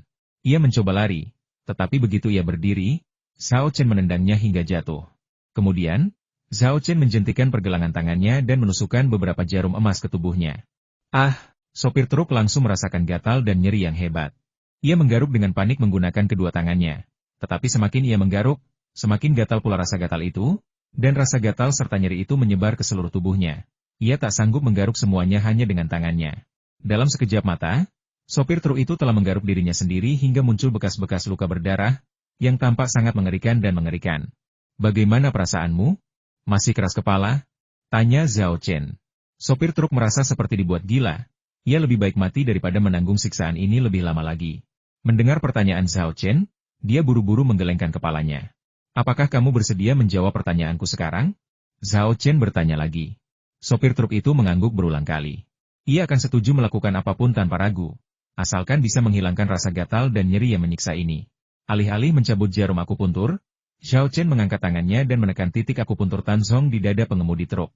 Sopir truk itu segera merasakan nyeri hebat yang melanda seluruh tubuhnya surut bagai air pasang. Setelah nyari selamat dari kematian, ia jatuh ke tanah. Seluruh tubuhnya basah oleh keringat. Zhao Chen membungkuk dan mengancam. Jangan salahkan aku karena tidak memperingatkanmu. Jarumnya masih ada di dalam dirimu. Jika jawabanmu mengandung satu kebohongan saja, aku akan membuatmu mengalami siksaan itu lagi. Dan itu akan lebih parah lagi. Sopir truk itu bergidik. Rasa sakit luar biasa yang baru saja ia alami sudah membuatnya ingin mati. Betapa lebih dahsyatnya lagi? Betapa mengerikannya. Sopir truk itu menunjuk ke langit dan bersumpah. Saya akan mengatakan kebenaran dan saya tidak akan pernah berbohong. Siapa yang mengirimmu untuk membunuhku? Tanya Zhao Chen. Sopir truk itu menjawab, Wu Qizeng. Dia memberi saya 500.000 yuan dan truk ini, dan meminta saya untuk menabrak dan membunuh Anda, agar terlihat seperti kecelakaan mobil biasa. Wu Qizeng? Zhao Chen mengerutkan kening, dia yakin dia tidak mengenal orang ini. Siapa Wu Qizeng? Kenapa dia ingin membunuhku? Sopir truk itu menjawab, saya hanya tahu bahwa Wu Qi adalah seorang donatur dengan pengaruh dan koneksi yang cukup besar di Chengdu. Hanya itu yang saya tahu. Mengenai alasan dia ingin membunuh Anda, saya tidak sepenuhnya yakin. Saya hanya tahu bahwa dia bertindak atas perintah seseorang. Siapa yang menugaskanmu? Tanya Zhao Chen. Sopir truk itu menggelengkan kepalanya dan menjawab, saya tidak tahu. Wu Qizeng tidak memberitahu saya. Zhao Chen mendengus dan bertanya lagi, di mana Wu Qi ini sekarang? Entahlah, kata sopir truk itu. Setiap kali dia menghubungi saya, dia selalu mengatur waktu dan tempatnya. Tapi ku dengar klub malam emperor sepertinya ada hubungannya dengan dia dan merupakan salah satu bisnisnya. Zhao Chen sedikit mengernyit, cepat-cepat memperhitungkan dalam benaknya. Dia tidak punya banyak musuh, dan bahkan lebih sedikit lagi yang mampu membayar 500.000 yuan untuk menyuruh seseorang membunuhnya. Setelah dipikir-pikir, selain mereka yang terkait dengan Ji bersaudara, hanya keluarga Zhao dari Jinling yang tampaknya menjadi tersangka yang paling mungkin. Jika waktu memungkinkan, Zhao Chen pasti akan pergi dan meminta klarifikasi kepada Wu Qizeng. Namun, sekarang, ia harus bergegas ke Jinling dan tidak bisa menemui Wu Qizeng secara langsung untuk menanyakan masalah tersebut. Tetapi bukan berarti ia akan membiarkannya begitu saja. Zhao Chen mengeluarkan ponselnya, menghubungi nomor Luking, dan menceritakan secara singkat apa yang telah terjadi dan pernyataan pengemudi truk. Mendengar ini, Luking langsung terkejut. Menyewa seseorang untuk melakukan pembunuhan saja sudah merupakan kasus besar, apalagi jika targetnya adalah Zhao Chen, penyelamatnya. Meskipun insiden itu tidak terjadi di wilayah hukum kantor polisi tempat Luking bekerja, ia tetap bergegas ke tempat kejadian bersama Xian Hong sesegera mungkin. Sementara itu, petugas polisi dan polisi lalu lintas dari kantor polisi setempat tiba di lokasi kejadian setelah menerima panggilan darurat. Zhao Chen menyerahkan sopir truk itu kepada Xian Hong dan Luking, sambil berkata, petugas Xian, petugas Lu, saya serahkan orang ini kepada kalian. Saya tidak punya permintaan lain, saya hanya ingin tahu siapa yang menyewa seseorang untuk membunuh saya.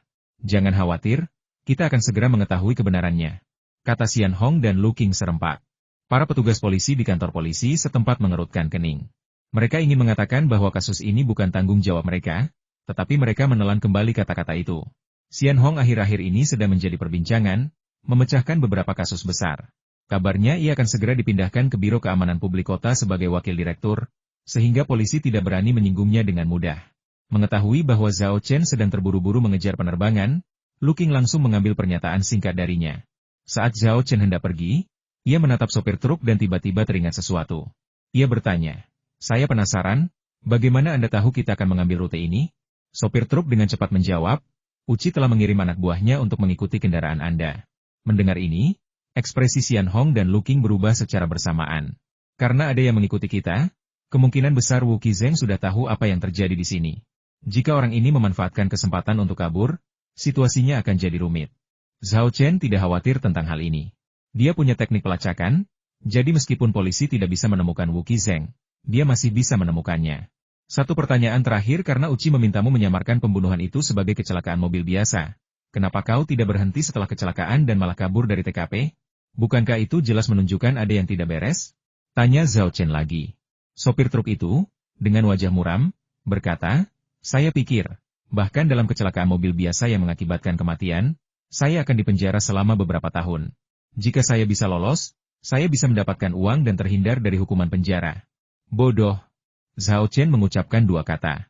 Bukan hanya mengkritik sopir truk karena licik dan bodoh, tetapi juga karena tindakan bodohnya membunuh demi uang. Setelah kasusnya diserahkan, Zhao Chen, bersama kucing putih itu, menaiki minibus bersama Ma Guotao. Audi itu hancur, dan pengemudinya terluka dan dibawa ke rumah sakit. Mereka berdua terpaksa berdesakan di dalam minibus bersama rombongan lainnya. Untungnya, ada kursi kosong di bus, jadi mereka tidak khawatir tidak kebagian tempat duduk. Zhao Chen, apa yang baru saja kau katakan kepada para polisi itu? Tanya Ma Guotao penasaran. Meskipun ia bersama Zhao Chen saat kecelakaan mobil terjadi, ia kemudian dipisahkan dari kerumunan dan polisi. Ia tidak menyaksikan Zhao Chen mengejar sopir truk dan tidak tahu bahwa kecelakaan itu sebenarnya adalah upaya pembunuhan terhadap Zhao Chen. Ia mengira itu hanya kecelakaan biasa. Zhao Chen tidak mengatakan yang sebenarnya, tetapi mengarang alasan tidak apa-apa. Saya hanya memberitahu mereka bahwa mereka harus mengatur truk-truk besar ini dengan benar. Qiu Haogu berkata, kamu benar. Truk-truk besar ini memang perlu diatur. Banyak kecelakaan lalu lintas yang disebabkan oleh truk-truk besar yang ngebut dan kelebihan muatan. Begitu percakapan dimulai, orang-orang di minibus mulai berbicara, membahas hubungan antara truk dan kecelakaan. Zhao Chen tidak ikut bicara, melainkan pergi ke belakang minibus dan duduk bersama Liu Ju dan yang lainnya. Zhao Chen, kamu baik-baik saja? Lin Sui, Yang Zi, dan gadis-gadis lain yang duduk di barisan depan menoleh dan bertanya dengan khawatir. Tidak apa-apa, jawab Zhao Chen. Pengemudinya menginjak rem tepat waktu, menyelamatkan kita dari bencana. Mendengar kata-katanya, Ma Guotao berkata dengan penuh emosi. Xiao Li telah berjasa besar kali ini. Sekembalinya aku dari Nanjing, aku harus menjenguknya di rumah sakit untuk berterima kasih atas penyelamatan nyawaku. Aku juga akan mengunjunginya, kata Zhao Chen. Tetapi dia tidak mengatakan sisa kalimatnya pengemudi Xiao Li terluka karena aku. Jadi aku harus mengunjunginya, baik secara moral maupun logis. Ngomong-ngomong, Zhao Chen, kucing putihmu juga melakukan pekerjaan yang hebat. Ma Guotao mengenang peristiwa menjelang kecelakaan mobil itu dengan emosi yang mendalam. Sekarang aku sadar bahwa omelan tiba-tiba kucing putih itu adalah peringatan bahwa bahaya sedang mendekat. Kalau bukan karena itu, Xiao Li tidak akan menginjak rem mendadak, dan kita pasti akan terluka. Menurut peraturan sekolah, hewan peliharaan tidak diperbolehkan di asrama, tapi kita bisa membuat pengecualian untuk hewan kecil yang cerdas seperti kucing putih itu. Sekembalinya aku akan menghubungi pusat manajemen asrama untuk menjelaskan situasinya. Zhao Chen sangat gembira dan segera berkata, benarkah? Luar biasa. Terima kasih, Kepala Sekolah MA. Dengan kata-kata Ma Guotao, kucing putih itu tidak perlu lagi disembunyikan di asrama. Setelah bertukar beberapa patah kata, Ma Guotao berbalik, memejamkan mata, dan beristirahat. Pengalaman mengerikan itu telah membebani dirinya. Melihat tidak ada seorang pun yang memperhatikan, Liu Ju bertanya dengan tenang, kakak ketiga, apa sebenarnya yang terjadi dalam kecelakaan mobil ini? Wang Rongfeng juga berkata, ini jelas bukan kecelakaan mobil biasa. Setelah sopir truk menabrakmu, dia bahkan menoleh ke belakang, dan aku melihat dengan jelas senyum puas di wajahnya. Wu Yan mengangguk setuju, kakak kedua benar, aku juga melihatnya. Kakak ketiga, apa sebenarnya yang terjadi dalam kecelakaan mobil ini? Zhao Chen tidak menyembunyikan apapun dari ketiga saudaranya dan diam-diam memberitahu mereka apa yang diketahuinya. Sialan, kurang ajar ini benar-benar mencoba menabrakmu dengan sengaja? Apa-apaan ini? Wu Yan tiba-tiba berdiri dan hendak berjalan menuju pintu mobil. Zhao Chen segera menariknya kembali, menekannya ke kursinya, dan bertanya dengan suara rendah, kamu mau kemana? Aku akan membunuh kurang ajar itu, kata Wu Yan sambil menggertakkan giginya. Apa kau gila? Tanya Zhao Chen kesal. Sopir itu hanya pion yang dimanipulasi. Kalau kau benar-benar membunuhnya, itu tidak akan membantu sama sekali, dan kau akan berakhir di penjara. Liu Ju mengangguk dan berkata, kakak ketiga benar, kakak keempat, tenanglah. Wang Rongfeng juga membisikkan beberapa kata nasihat, yang akhirnya menenangkan Wu Yan. Kakak ketiga, siapa sebenarnya yang menyewa seseorang untuk membunuhmu? Tanya Liu Ju dengan suara rendah. Zhao Chen menjawab, sopir itu bilang orang yang membayarnya untuk membunuhku bernama Wu Qizeng. Aku tidak kenal orang ini, dia melakukannya atas nama orang lain. Tapi kita belum bisa memastikan siapa dalam semua ini. Tapi, kurasa kemungkinan besar itu keluarga Zhao dari Jinling. Keluarga Zhao dari Jinling? Setelah mengerutkan kening dan berpikir sejenak, Liu Ju mengangguk dan berkata, keluarga Zhao dari Jinling memang sangat mencurigakan. Jika kau meninggal dalam kecelakaan mobil dalam perjalanan ke Jinling, kompetisi medis harus ditunda. Lagi pula, karena penyebab kematiannya adalah kecelakaan mobil. Bahkan jika seseorang mencurigai mereka tidak akan berdaya untuk melakukan apapun karena kurangnya bukti. Aku juga berpikir begitu. Zhao Chen menyipitkan matanya, tatapannya tajam.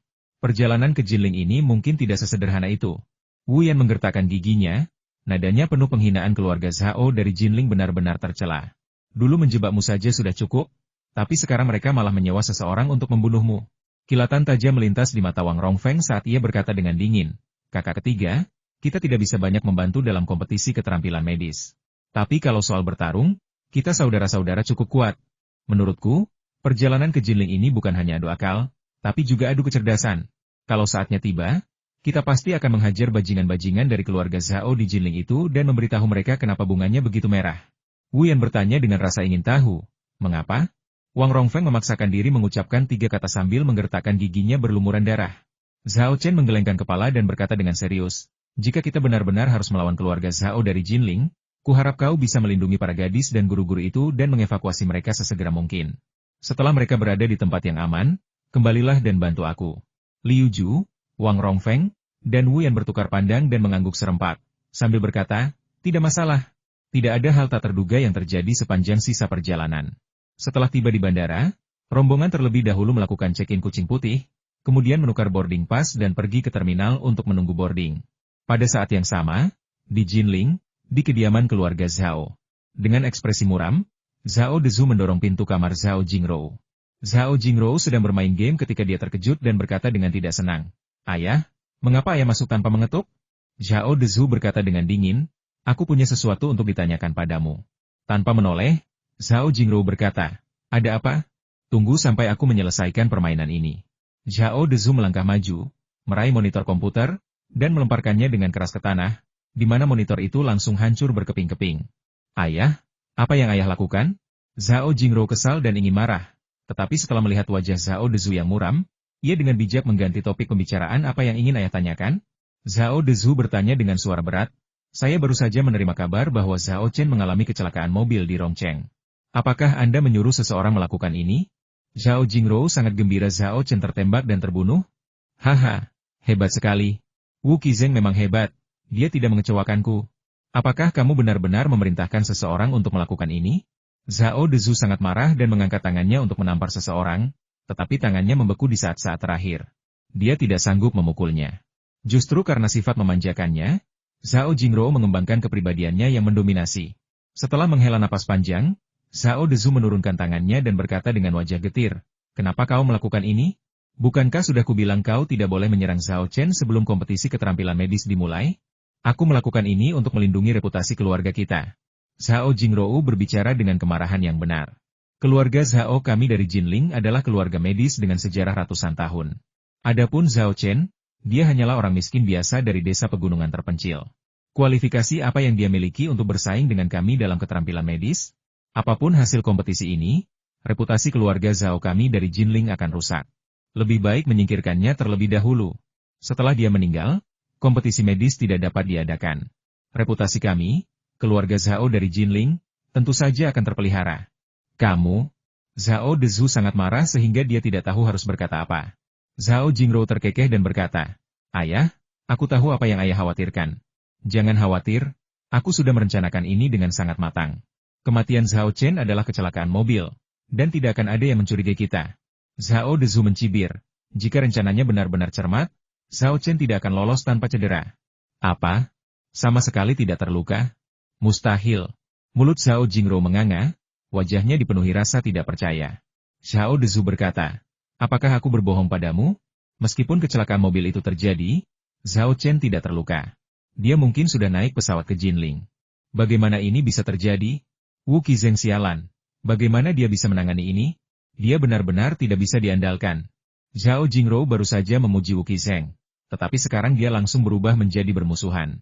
Zhao Dezu menginstruksikan, "Segera hubungi Wu Qizeng dan suruh dia bertanggung jawab. Pastikan dia tidak melibatkanmu. Sebutkan hargamu. Bukankah itu tidak perlu?" kata Zhao Jingrou dengan nada meremehkan. Wu Qi memberi sopirnya banyak uang, membuatnya bersikeras bahwa itu hanya kecelakaan mobil biasa. Sebelum dia sempat menyelesaikan ucapannya, Zhao Dezu memotongnya. "Berdasarkan informasi yang saya terima, kasus ini telah dilimpahkan ke unit kejahatan berat Biro Keamanan Umum Rongcheng." Zhao Jingrou bertanya dengan bingung, "Ada apa sekarang?" "Ada apa?" tanya Zhao Dezu kesal. "Ini berarti pengemudinya mengkhianati Wu Qizeng. Polisi Rongcheng sedang menyelidiki kasus ini sebagai kasus kriminal besar.